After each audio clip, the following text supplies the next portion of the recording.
approved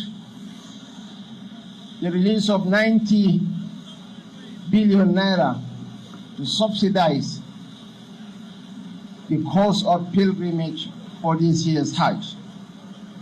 Therefore, I urge you not to relent in praying for the success of this administration, for the peace and progress of our country, that we are proud to call our motherland.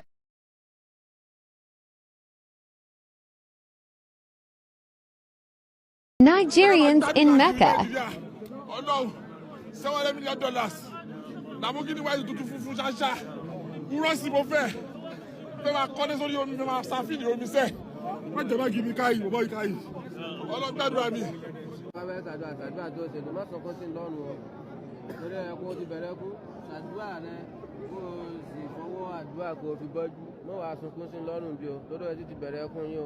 Irú owó Dangote mo fẹ́ o, tèmi dà, ẹlẹ́dàá mi bá mi gbé wá o. Irú owó Dangote mo fẹ́ o, irú owó Dangote mo fẹ́ o, ẹlẹ́dàá mi bá mi gbé wá. Irú owó Dangote mo fẹ́, Ọlọ́run gbé fún mi, irú owó Dangote mo fẹ́ o. Ìṣùpọ̀ olùpàdán bìnrin, olóde kí ló wá gbé? Ṣé olùpàdán bìnrin? Ó lè kiri ọwọ́ mi lójú. Bí àwọn bàbá náà ilé pàdán bìnrin.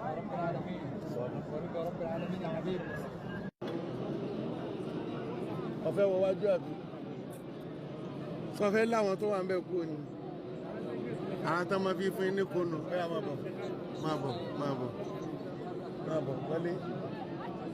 Wọlé, wọlé, wọlé.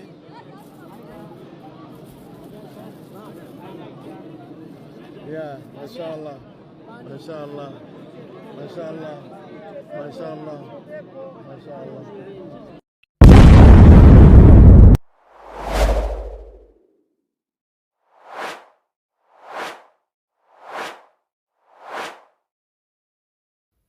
Pilgrimage is a huge big thing, like very huge in countries where things don't work, because religion is always employed as a tool to control the minds, or let us say to kind of assuage the minds of the poor, to keep them in penury and in poverty.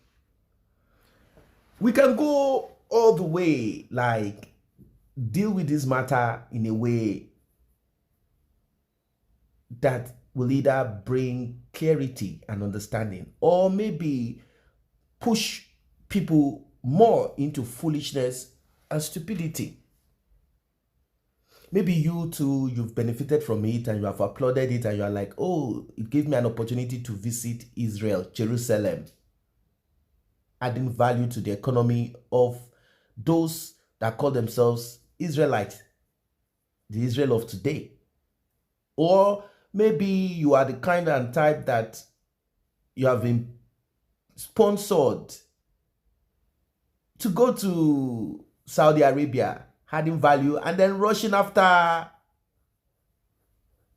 a stone, and you'll be tossed and pushed and you have to fight just to kiss the stone or touch the stone. Or maybe you will be doing some exercise, religious exercise, running after or running around a black box. And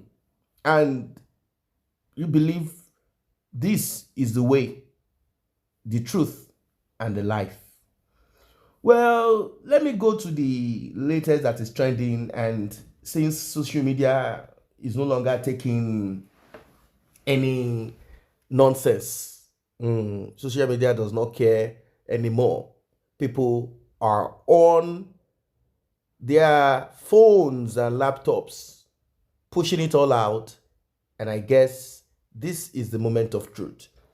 Kebbi borrows 10 billion for Hajj despite 18.4 billion revenue. Kebbi State, a case of northern Nigeria misplaced priorities. Despite generating 18.3 billion in internally generated revenue in 2024, Kebbi State decision to borrow 10 billion to fund Hajj operations sparked renewed debate about governance priorities and resource allocation in northern Nigeria. Observers argue that such fiscal choices, while culturally and religiously significant, expose systemic governance gaps and raise questions about why available resources are not channeled toward pressing social needs such as education, health, and infrastructure. Kebbi State revenue performance is notable within the Northwest geopolitical zone, yet the decision to incur debt for religious pilgrimage highlights a troubling trend of misaligned priorities. According to the National Bureau of Statistics, northern states generally have lower literacy rates and higher poverty indices compared to their southern counterparts, despite sizable federal allocation.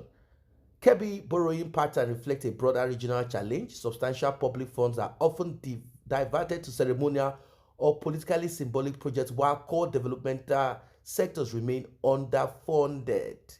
If you look at them in the north of Nigeria, they said they want Sharia, and also they want to copy a system that will keep you in perpetual poverty and penury.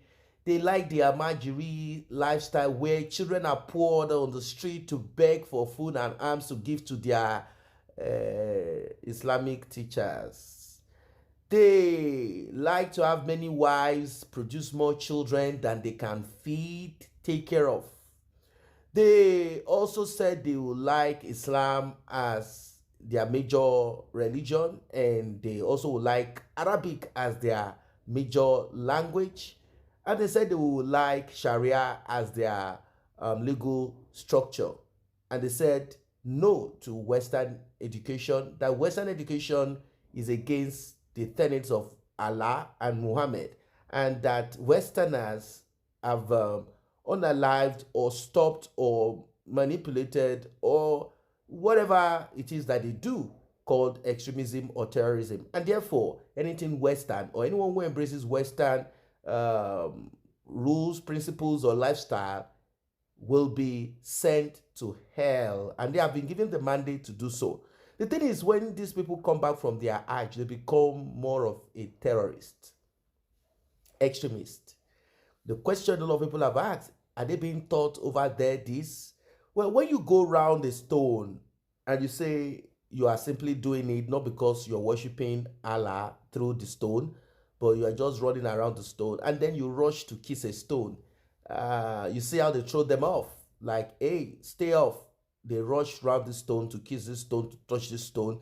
They say the stone is from wherever it is they claim it's from. It's terrible. Like, some will kiss the stone, some will hug the stone, some will fight. They just want their clothes to touch the stone. And this is what money is being paid for. Now, I care less about anyone's religious leaning. That is not what I'm even bothered about. You can believe in whatever you want to believe. If you worship a stone, it's your business. But the problem here is this. It's time for the government to put an end to sponsoring religious tourism. It is bad. We do not need that in our society. Enough is enough. Sponsor your own religious journey. Sponsor it. Sponsor it. Enough is enough. I know, it came to a moment where the government said, okay, you know what, let's begin to organize this thing. Let it be the only thing we are giving to them. How can this be the only thing you guys are giving to them? Imagine 10 billion naira. Obviously, we know that 10 billion naira, that 18 whatever billions of naira, a lot of it is going into the pocket of the government. It's an opportunity for them to make money. Don't think that this that I'm talking about comes only from, of course, once one corrupt practice starts, the rest will also pick on it. Like, hey, we need money for our Israel pilgrimage, Jerusalem. We need our own money. We need it. But look, we've seen governors like former Abia State governor who authorized billions of naira, requested for it, and he said he wants to build airport. Till today, even Obasanjo, billions of naira, he said electricity, this and that. Nothing of such came. Billions bleeding the country dry.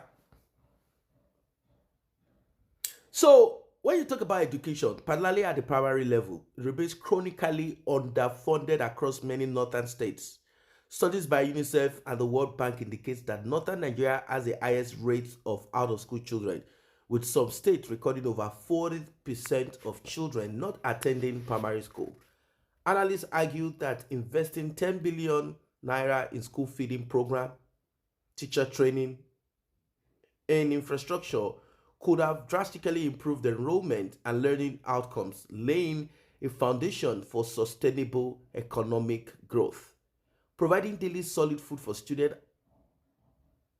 as local advocates often emphasize, it is a practical intervention proven to increase attendance and reduce dropouts rates. But would they want to educate their children that way?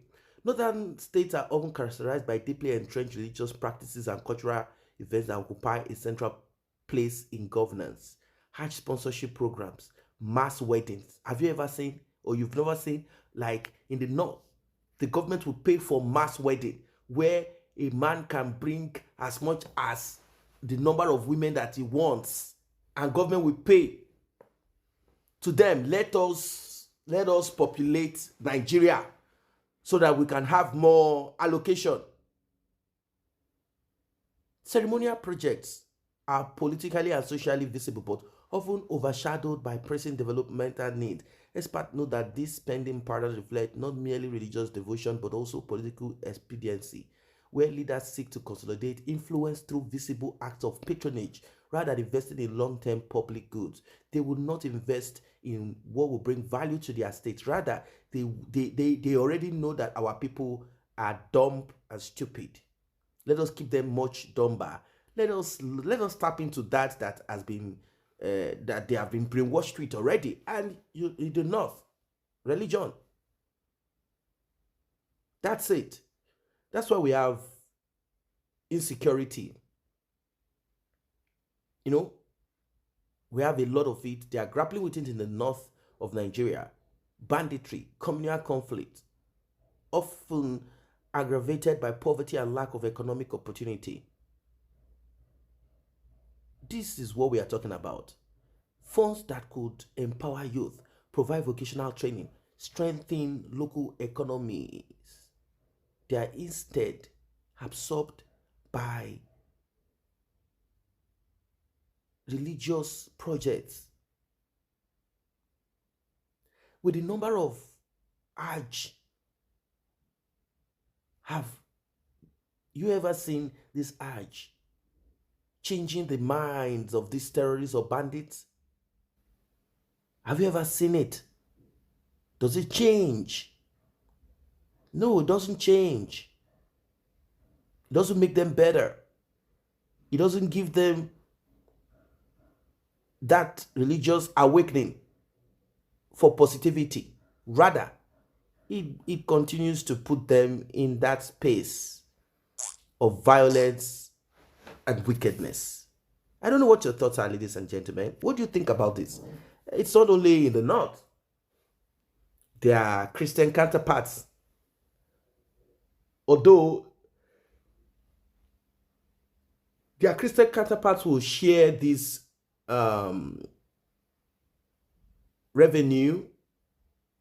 That's what it is anyway. They will share out of the revenue because to them, this money to keep in their pocket. They will share it and give it to workers, civil servants, and the rest to their girlfriends, concubines. They keep the money in their pockets. That's what they do.